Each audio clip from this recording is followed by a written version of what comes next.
Haere mai, whakatau mai ki te hui ātau o te puna o Waikato. Welcome to the annual public meeting of Trust Waikato. Nō reira mi noi tātou. E te atua whakatata mai ki a mātou i tēnei wā.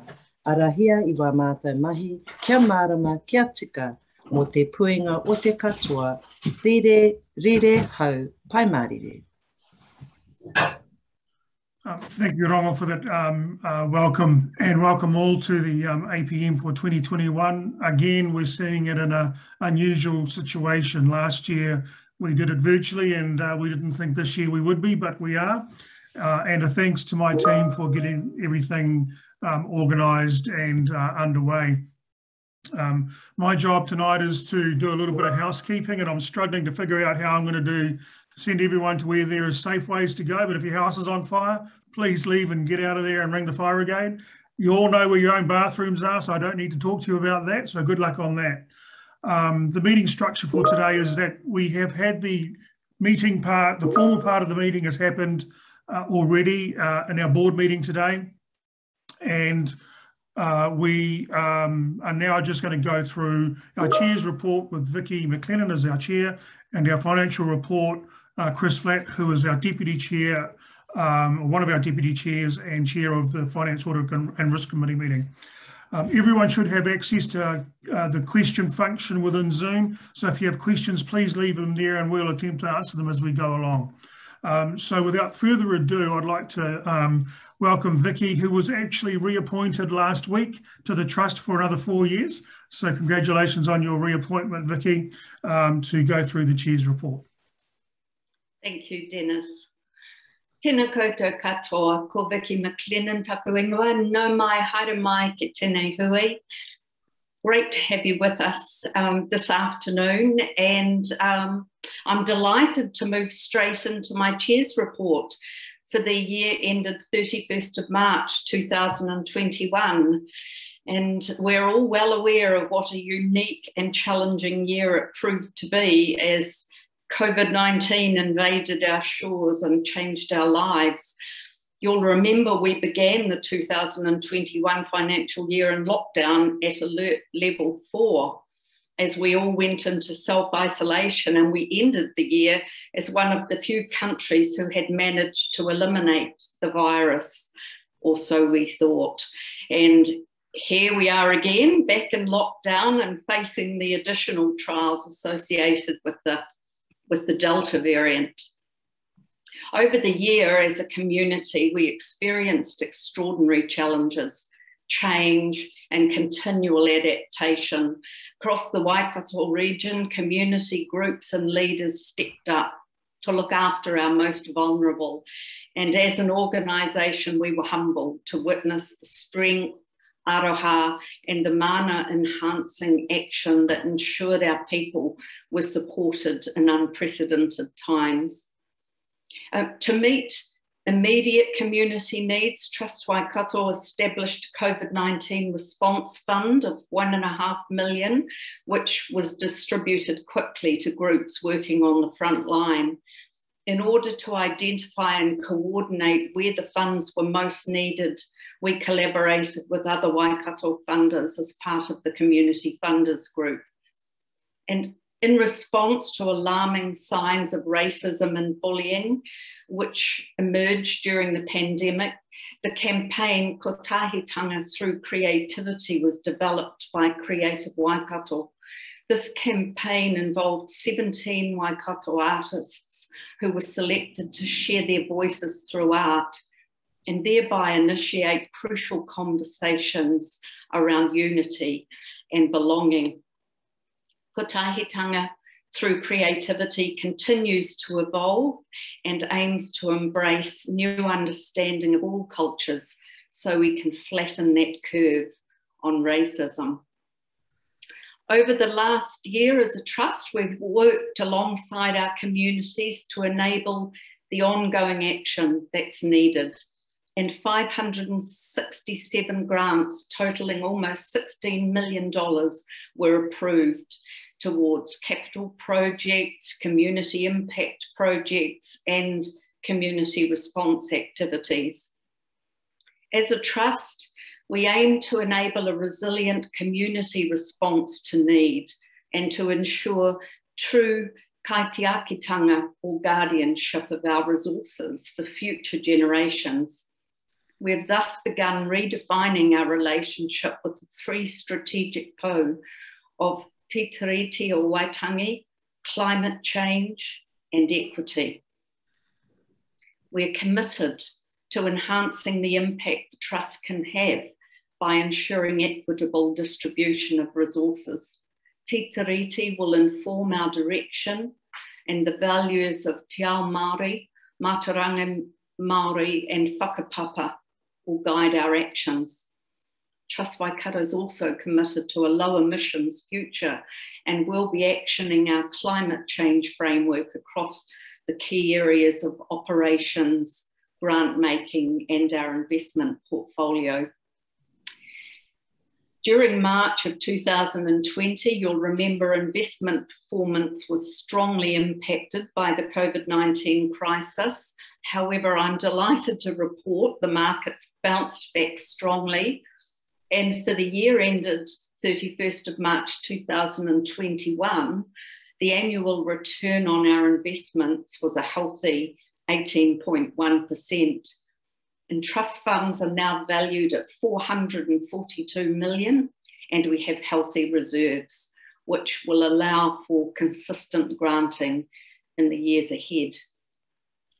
You might remember that Trust Waikato is a signatory to the United Nations Principles for Responsible Investment, which provides international guidelines for considering environmental, social, and government investment issues.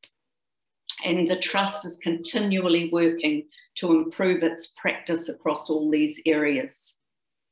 And Te Puna Hapori, an impact investment fund which aims to be a wellspring of life for our communities, has now been established in cooperation with Bright Light. In close consultation with communities, a range of community infrastructure investment opportunities not previously serviced by the financial system have been identified.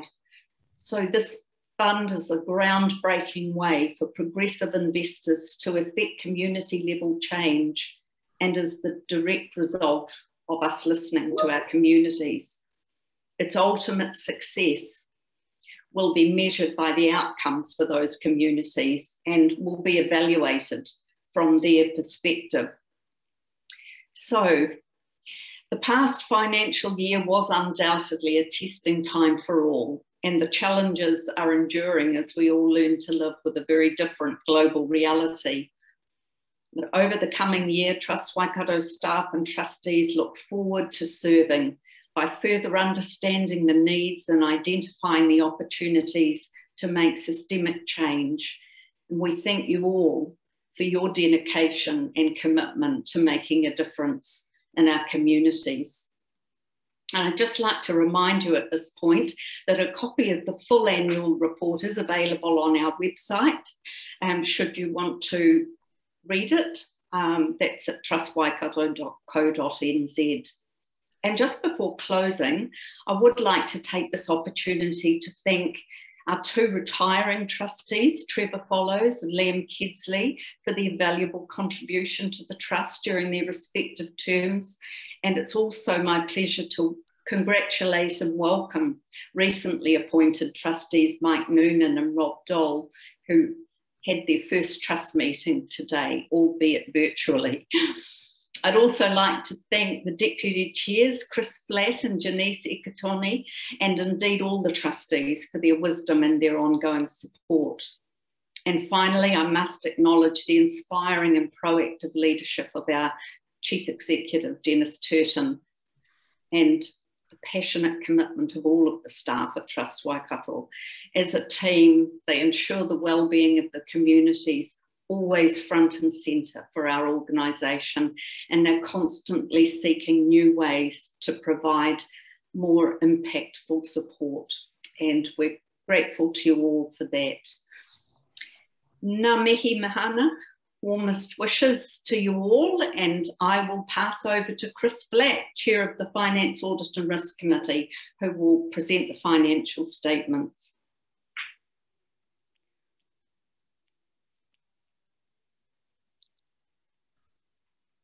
Unmute. There we go. Getting the mute back off. Tēnā koutou katoa. In my capacity as one of the Trust's co-deputy chairs and as the chair of the Finance, Audit and Risk Committee, it is my great pleasure to report to you on Trust Waikato's financial report for the year ended 31 March 2021. As Vicky has already mentioned, there are copies of this full version of the statements on our website, and I encourage you to have a look at that. I can report that the Trust's auditor has expressed an unmodified audit opinion on the full financial statements, meaning that the financial statements present fairly the financial performance and position of the Trust and comply with generally accepted accounting practice in New Zealand, it's NZGAAP, being the Tier 2 Public Benefit Entities International Public Sector Accounting Standards, PBE IPSAS. The financial statements in the annual report are the summarised financial statements, and so my comments tonight will refer to these summarised financial statements, not the full copy. It is important to point out that the Trust's mission is to invest wisely, grant effectively, and to be operationally agile. As outlined in the summarised statement of comprehensive review and expenses, investment income is the Trust's primary source of income. During the year, our investments earned $72 million for the Trust. This is slightly less compared to the previous year, obviously due to the impact that COVID-19 has had on the Trust's investments. After operating expenses of $7 million and grants and sponsorship of $18 million, the Trust was left with total comprehensive revenue and expenses for the year of $47 million. In 2020 to 21, the Trust distributed $18 million to the greater Waikato community, including cash grants and sponsorships. The full list of those grants that have been approved is available on the Trust website if you'd like to look through the extensive range of grants that have been made. I will now discuss key figures in the summarised statement of financial position. First, the Trust started the year with net capital of $395 million. The Trust invests in a range of financial assets through selected fund managers and owns 2 properties, this being the Trust House and the main Trust building that many of you have visited, a fantastic asset for the community and for the Trust. The managed fund investments are in various domestic and international funds, including shares, bonds, property, credit, private equity, and infrastructure. The investment earnings provided a return on investment of 18.1% after fees for the financial year. As a result, the closing investment portfolio totaled $439 million. Finally, as you heard from Vicky, our chair, the Trust ended the year with net capital of $442 million. Previously, I talked about the total comprehensive revenue and expenses for the year. That's after grants and sponsorship of $47 million. So I want to explain briefly where this was allocated. First, trustees have a commitment to preserve the Trust capital for the benefit of future generations. In 1996, the Trust's initial capital value was $169.8 million. The Trust aims to maintain this initial capital with an adjustment for inflation and regional population growth each year. We call the adjusted initial capital the base capital value. This year, $7 million was able to be added to the base capital value in order to provide for inflation and population growth in our region. Our base capital value now stands at $315 million, and the value of the Trust fund is now well above this amount. Secondly, the Trust also maintains an investment fluctuation reserve. The purpose of this reserve is to set aside funds for future periods of low returns to allow the Trust to continue providing grants to the community in those periods. This year, the Trust was able to transfer $29 million to this reserve. The investment fluctuation reserve is now $79 million, which is at a level that is considered sufficient to protect the Trust's capital in times of low returns. After these two allocations were made, the balance of that 47 million total comprehensive revenue and expenses was $11 million. This was over and above the amount required to protect both the Trust's base capital value and our investment fluctuation reserve. Accordingly, this $11 million balance has been transferred to the Grants Reserve. The Grants Reserve sets aside funds for the Community Impact Grants, which is aimed at bringing about transformational change to our region. Following this allocation, the Grants Reserve is now $46 million, with commitments of $17 million towards upcoming projects. So together, the base capital value of $315 million and the various reserves for investments, grants, land revaluation of $127 million give us the total trust fund value of that $442 million that you've heard about. So in summary, the Trust is in a strong financial position. Because of the Trust's continued financial discipline, trust funds have been built up to protect the base capital for future generations. Funds have also been set aside to adequately protect the Trust's capital in times of those low investment returns. And the Trust is in a good position to continue to provide grants to our community. Can report that all appropriate financial motions have been moved and accepted at today's Trust Board meeting. And finally, can I take the opportunity to thank you all for the hard work and commitment you all provide to the Waikato community. Your passion, energy for this region and its many diverse communities is greatly appreciated. Again, a thanks to Vicky, our chair, and congratulations on being reappointed. Thank you to Vicky for her leadership through what has been a tough year for everyone, and she has guided the Trust in an amazing fashion. Thanks also to Dennis, our CE, and the amazing team at Trust Waikato for their great work that you put into this organisation. Finally, I wish everyone watching tonight the very best during what is a challenging and tough lockdown period, and hope you all stay safe and well. I'll hand back to Dennis. Thanks. Thanks, Chris. And I just want to note that it's Chris's son's birthday today, so he's kicked them all off the internet so he can have all the bandwidth and deferred the birthday cake to a later day or later time. So thank you, Chris, for making that. And look, and thank you to everyone that's joined in tonight. I see that there's representation from right around the region, from Tamanui, Tokoroa, through to the Coromandel and North Waikato as well. And also from Sydney as well, I want to acknowledge Bill Dwyer coming on to the call. Bill is our advisor from Jana, our investment advisor, and thank you for all your work, Bill, throughout the year. I do want to acknowledge my team. We've had a couple of new team members start from this time last year. We've had Jade, who's started at the beginning of the year, and just recently, last week, it was Danielle started as well. So Danielle is our new comms manager.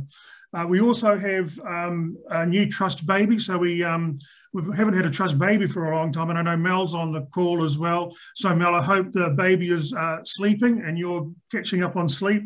And congratulations on having Georgia, and hope that is all is well there. I do want to acknowledge the team. My team work hard, they're dedicated, and they put the community front and centre. So Maggie is on the call, as you can see, and Rongo as well, but not knowing that you can't see is Terita, Molly, Nita, I'm going to forget someone maybe, Nita, Danielle, Jasmine and Jade, and I think that's everybody. That is everybody. That's good.